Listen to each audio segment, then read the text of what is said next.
been dislodged by previous projects like the building that we're sitting in right now, the creation of PPG Place, that big glassy thing with the Tomb of the Unknown Bowler in the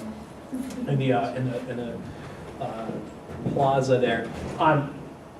So this was, I spent a lot of time reporting this when I was but a mere managing editor at City Paper, and then they took the managing part of my title away because it made it sound like I knew what I was doing. So they just made me an editor, and it was perhaps the single biggest controversy, most long-running. I mean, there were certainly people died at the hands of police and things like that, but in terms of long-lasting controversy, this thing was it. And I just sort of want to toss this out to folks. We're going to kind of hear from each of you. I'll give you a couple minutes each to speak. I'm going to hold you to a couple minutes. Half the reason I took this was so I could tell Pat Clark when to shut up. And I just sort of want to toss out this as an idea to start talking about what was the single biggest mistake this administration made, because people should realize, had things gone differently, we could have had an empty FAO Schwartz toy store here, because that was when they were supposed to bring it. It was going to be a toy store. They went bankrupt a couple of years right after this. We could have a Nordstrom here as opposed to in Ross Park. We could have a cheesecake factory here as opposed to the Southside Works. I mean, it could have just been heaven on earth. So what, I'm lobbing that softball out there for you, Bernie. What was the single biggest mistake this administration made? Let's start it there, and we'll start, of course, with you, Ms. Lynch. Yeah, I think it was the arrogance of, I know for a fact they went into this well-intended, and that URP's original position, the folks who ultimately wanted to own all the land and to do the development, were originally hired as a consultant to look at the property. Well, what happened is, so they were being paid as a consultant, but once they saw what was happening, they really liked it, and they realized that it was a great business opportunity, and instead of just acting as consultants, their greed got in the way, and they decided then that not only did they want to consult to it, they wanted to own it.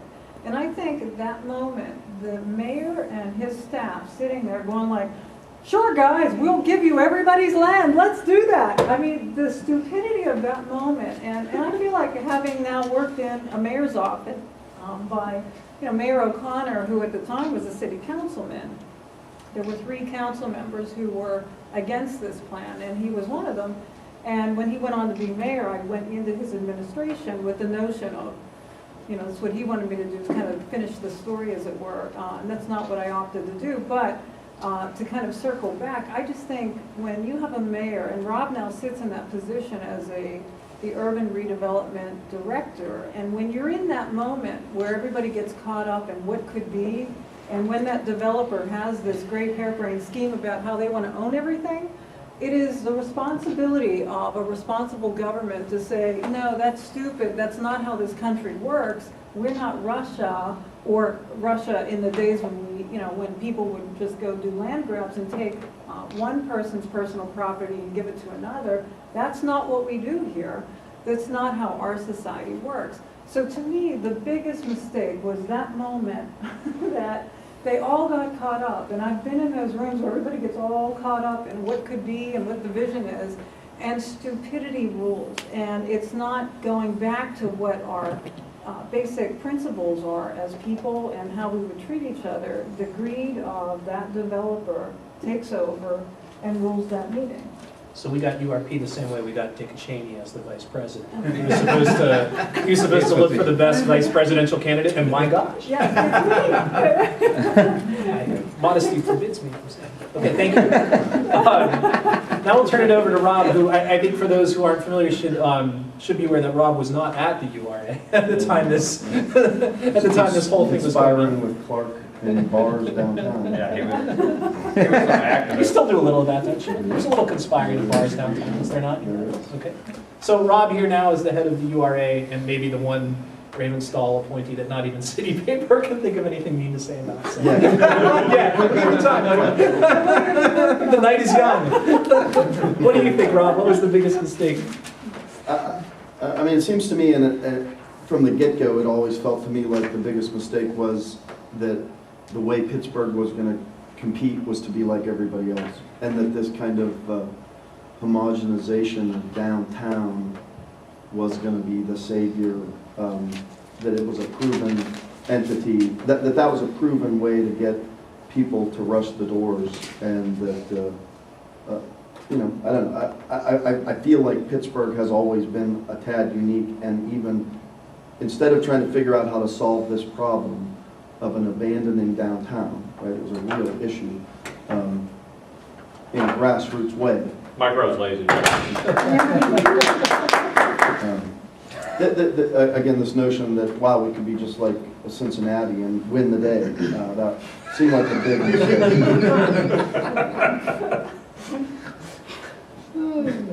Good stuff. Thank you, sir. I guess I'm done. It's No, go it's not. downhill from here. So you were with the Teabaggers earlier, right? I was, yeah. Let me just riff a little of their book. I think the biggest mistake was underestimating the Constitution of the United States of America and the democratic process and principles on which this great country was founded. And I say that with all sincerity. I think, Yeah, I got a notebook full of that shit. I think, already. I think the force of 3 determined elected officials and a public that was having a canard foisted upon it, a turd as a turnip, as it were, are pretty redoubtable forces. And I think that the mayor and the Allegheny Conference and all of the parties aligned behind the plan that was a done deal. If I had a nickel for every time folks said to me, oh, Pat, there's things going on here that they're above our heads. This is a done deal, trust me. I think their mistake was underestimating what 3 people in office who have a principled stand can accomplish, especially when people show up at meetings. And even if the jury's already rigged, even if the guy who's the head of the Historic Review Commission says something to the effect that the thing you fail to realize about historic preservation is that it's all about the future. Let's tear it down. So decreed. Just by having people showing up at meetings, it makes things a lot tougher. That's almost a direct quote, too. I believe it You was. don't realize Why I got a memory like an elephant, believe me. I've got a ton of questions to ask, but I also want the audience to feel free to just everybody except for Schoolie in the back, is free to just sort of raise their hand and have a question. Tim can call us up later. He's a weekly like me, his deadline doesn't matter for shit. So if anybody else has got a question, feel free to raise a hand. I do want to jump to you, Bernie, to kind of pick up on this idea that Pat had. It was these 3 city councilors, but it was also the merchants, the building owners themselves, and who fought against this thing through a variety of means. I'd like you to talk, because you're the one person here who I think worked most closely with those folks. You were with the Market Square, the association, is that it? Market Square Association, a sort of business group representing some of the folks down in Market Square itself. How did you kind of hold those folks together? What were the sort of pressures on them? And how did you guys kind of get past that stuff? How did you hold it together when, as Pat says, there was just such a momentum for this thing to happen, especially in those early days? Well, the early days, everybody did fracture and split, because what happened was we had heard in the air for about a year that this was going to happen, but the administration actually never came and spoke to anyone about it. And the way it finally came to pass is URP went to the big shopping... The ICSC, the International Council of Shopping Centers Convention, Regional, Pittsburgh. And they actually handed out floor plans of where all the stores were going to be located on other people's property. And the retailers and all those property owners, it was 125 retailers and 60 property owners, had not been told word one that any of this was happening. And all of a sudden, people came back from this convention with the layout of where Johnny Rockets was going to go, and Nordstrom's and Tiffany's, and and everybody's going like, oh look, I'm going to be a Johnny Rockets, and so we all looked at this and went, they really are serious. This is actually going to happen. So a small group, I was the executive director of the Market Square Association, so the officers, well, because the officers, we all went up to the mayor's office to go have this conversation. What happened that day was the officers cut a deal to make sure their properties wouldn't be taken. And they traded off. I know Chris is shaking his hand. So what happened was a deal was struck, and I sat there in the room and I watched the deal get struck with the mayor and with Tom Cox, that the officers of the Market Square Association, my board, now could keep their properties in exchange for their silence. And so we walked out of that room and they looked at me and said, well, Vern, shut up. And I went, you're kidding, you just sold everybody's interest in exchange for your own personal ownership. You can now keep your properties, but you've just sold everybody else out. So I lasted about a millisecond. I quit in protest and kind of went public.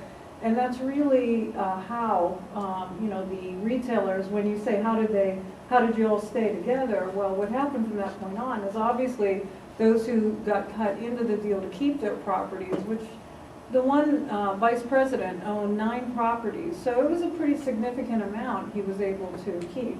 And the board president was able to keep his, and the treasurer was able to keep his.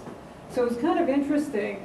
From that point on, the rest of them, all the other property owners, about 40 of them, as they started believing that this was true and going to happen, we all started meeting and making plans about what could we do alternatively.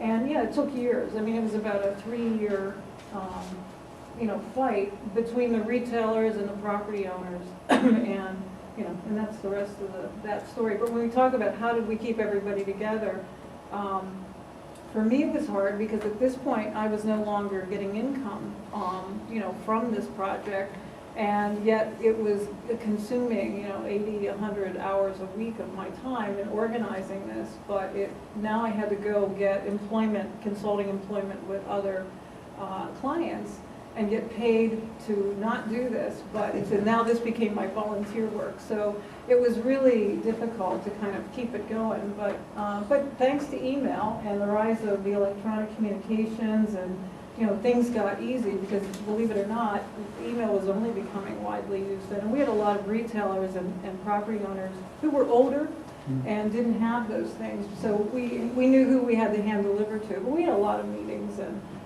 but everybody hung together, by bringing in organizations like the Institute for Justice. I don't know if you want to go that far yet. We'll get there. Okay, We'll so get there. Eminent domain is on these. Okay. So I have 2 quick follow-up questions. One was one of the owners who sold the group out, the owner of 1902. Yes, he was the board president. Which is great because, as people may know, that restaurant has since gone out of business.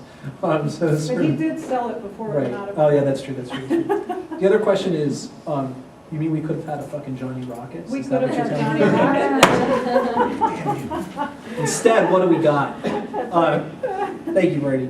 Rob, I just want to jump to you. I mean, the issue with this project was, as Bernie kind of alludes to, so many of these property owners, the city's desire to do a big scale project and to get control of a district that had a lot of different owners, get it all into one small group of hands.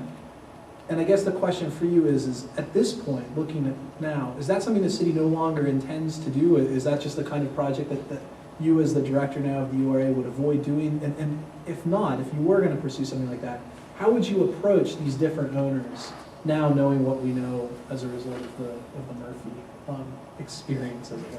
Yeah, I mean, I am cut from a different mold. I think you can engage people around investing in opportunity, right? And you can meet people at their business interest level and bring about revitalization and rebirth. And I think downtown has a chance now for folks to jump on a bandwagon because of some of the, there's been some anchoring, right? The PNC Bank site, this site, the Market Square place. So there's been some re-anchoring, if you will, of downtown and the housing maybe.